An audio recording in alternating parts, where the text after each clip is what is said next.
दिवसभर पावसाची रिपरिप असल्यानं आज खऱ्या अर्थानं आषाढ महिन्यातील पाऊस दिसून आला।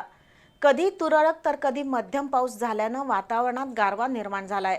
गेल्या 24 तासात कोल्हापूर जिल्ह्यात सरासरी 6.4 मिलीमीटर पावसाची नोंद झाली आहे, तर आज सायंकाळी पंचगंगेची पाणी पातळी 30 फूट 7 इंचावर होती।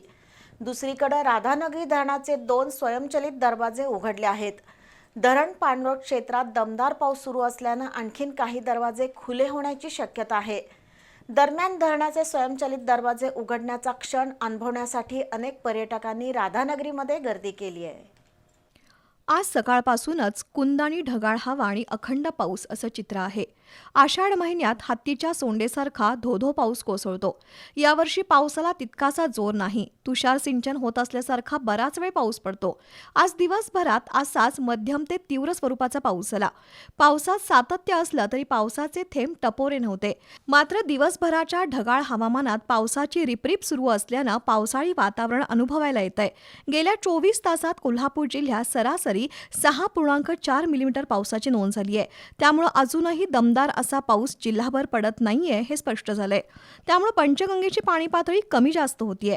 आज सकाळी 7 वाजता पंचगंगेची राजाराम बंधाऱ्यावरील पाणी पातळी 32 फूट 3 इंच होती, तर सायंकाळी 7 वाजता हीच पाणी पातळी 30 फूट 6 इंचावर आली आहे। जिल्ह्यातील 34 बंधारे सध्या पाण्याखाली आहेत। दरम्यान आज सायंकाळपर्यंत राधानगरी धरणाचे 2 स्वयंचलित दरवाजे खुले झाले होते। गुरुवारी रात्री 11:30 वाजता धरणाचा 6 नंबरचा स्वयंचलित दरवाजा उघडला, तर आज दुपारी 4च्या दरम्यान 3ऱ्या क्रमांकाचा स्वयंचलित दरवाजा खुला झाला। त्यामुळे सध्या राधानगरी धरणातून 4256 क्युसेकनं भोगावती नदीमध्ये विसर्ग सुरू आहे। गुरुवारी दुपारी राधानगरी धरण 100% भरलं। त्यामुळे कोणत्याही क्षणी धरणाचे स्वयंचलित दरवाजे खुले होतील असा अंदाज होताच।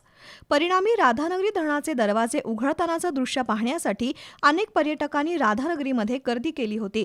फेसाळ पाण्याच्या लाटा, पांढरं शुभ्र कोसळणारं पाणी आणि धरण परिसरातील हिरवागार निसर्ग हे दृश्य मनाला मोहून टाकणारं आहे।